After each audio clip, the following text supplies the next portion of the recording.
Hey, what's up guys, it's Renaldo here. So first and foremost, please be sure to subscribe to this channel, and if you enjoyed this video, then please like and share it. Alright, so what we have expected has finally come to pass, and that is that South Africa was hit with a 30% tariff rate from the United States for all exports from South Africa to the United States.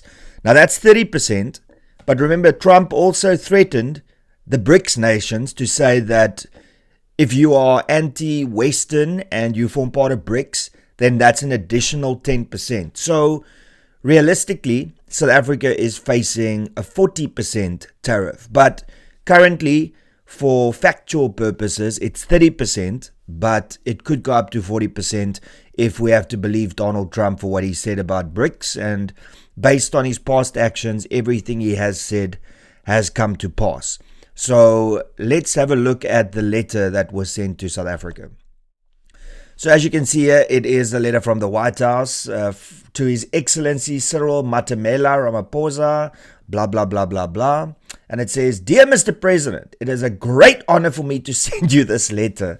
Oh, this is so Donald Trump. In that it demonstrates the strength and commitment of our trading relationship and the fact that the United States of America has agreed to continue working with South Africa, despite having a significant trade deficit with your great country.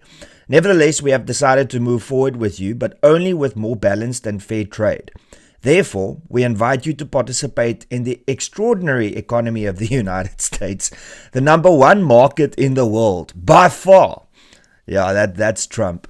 We have had years to discuss our trading relationship with South Africa and have concluded that we must move away from these long-term and very persistent trade deficits engendered by South Africa's tariff and non-tariff policies and trade barriers. Our relationship has been unfortunately far from reciprocal. Starting on August 1, 2025, we will charge South Africa a tariff of only 30% on any and all South African products sent into the United States.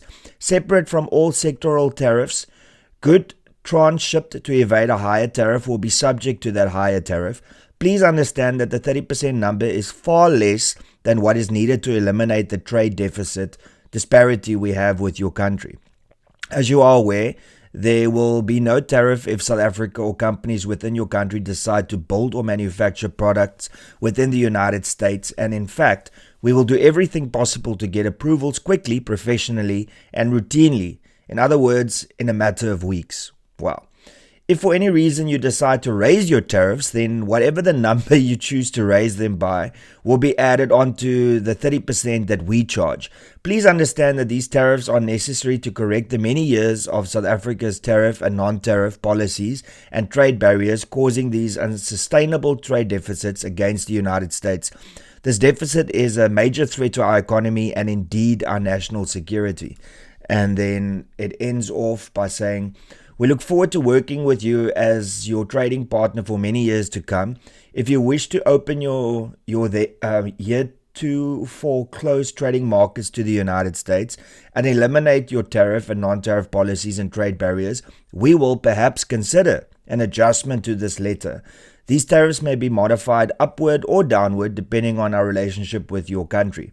You will never be disappointed with the United States of America.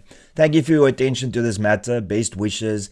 I am, sincerely, Donald Trump, President of the United States of America." Alright, so we all know and we all knew this was coming. Now, this is devastating for South Africa's economy. We are going to see a massive knock on our GDP. And the reason for that is because our government has just not engaged with the United States. Remember, the Afrikaner Delegation went over, they came back, and they gave 4 demands from the United States in order for favorable trade. And yet, mainstream media has not spoken about that. The government has not acknowledged that that was spoken about. We remember when Cyril went over with his delegation, they offered the United States preferential rates and access to resources in South Africa, and it looks like that was rejected because here we are on the 8th of July 2025, and Donald Trump has implemented a 30% tariff on all South African goods.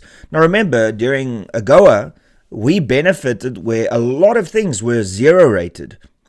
And now we have hit that point where everything is 30% and potentially 40% if you include the extra 10% for being part of BRICS. So this is completely the fault of the government for not sending somebody over to negotiate and to discuss how we can get a zero-rated partnership with the United States. And it's quite easy. The 4 demands that were met is acknowledge that kill the boer, kill the farmer is hateful and condemn it. That's quite easy.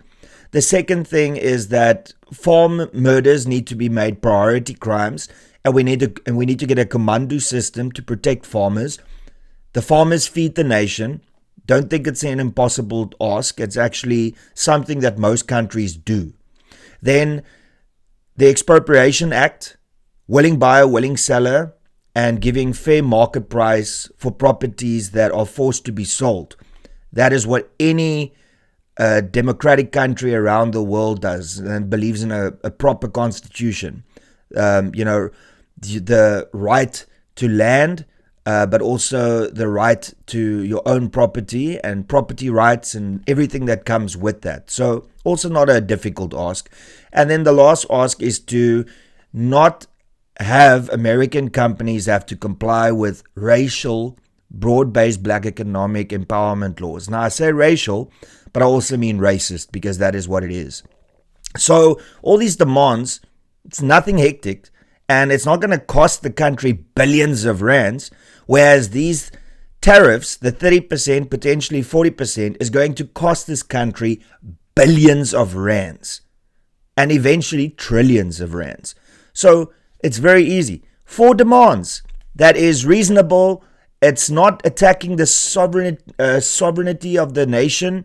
In actual fact, it's just making sure that we abide to our own constitution, and then we can potentially get zero-rated tariffs.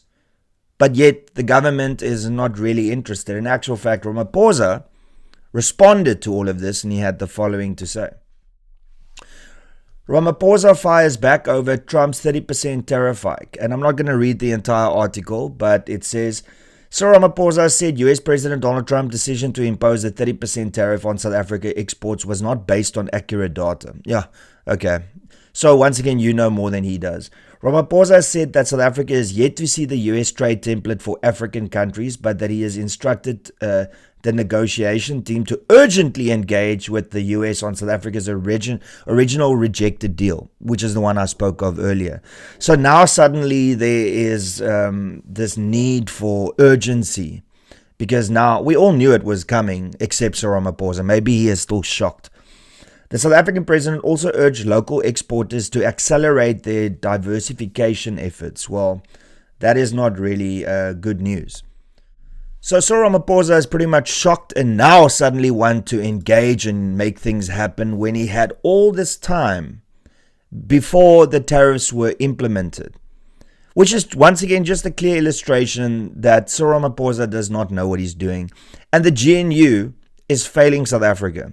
The GNU, after 1 year of its existence, have actually led to more people being unemployed, to crime rates increasing, and now our GDP being affected because they can't negotiate a good tariff deal with the United States. What's going on? And why are people wanting to remain in the GNU when in actual fact the GNU looks like it could potentially even be worse than the ANC government on their own? So at what point are the political parties going to wake up and say, we can't be led by the ANC because the ANC can't even be led by themselves? And that has led to the 30% tariff increase in South Africa. Yes, other nations also receive their tariff letters. I don't care about the other nations. I care about South Africa. And the simple fact of the matter is, in January this year, for many of our exports, it was 0% to the United States. And now it is 30%, possibly 40%. So who is responsible? The GNU government. they need to negotiate their way out of this. It truly is as simple as that. Like I said, the media is not talking about the 4 demands. The government's not talking about the 4 demands. The only people that are talking about the 4 demands are the people that came back and said, a senior fellow from the Hudson Institute has also confirmed that these 4 demands are what the Trump administration wants South Africa to implement before we can get to the negotiation table. Now, if you want to know what those 4 demands are in detail, the video is over here. But other than that, it's what I said in this video. So ultimately, the South African government failed South Africa once again. And now many businesses inside South Africa is going to face hardships and potential retrenchments, meaning ultimately the South African citizens are once again having to take the responsibility for government failure. And that is absolutely a shit show. It is terrible, and we deserve better as a nation. And that's pretty much all I got to say. Thank you so much for tuning in. Please be sure to smash the like button. Please be sure to subscribe. Please be sure to share this video far and wide so that more people can know what actually happened. And lastly, if you support me and my content, then please consider becoming a member. You can do so by clicking the join button below. And that's pretty much all I got to say. Till later, cheers and peace out.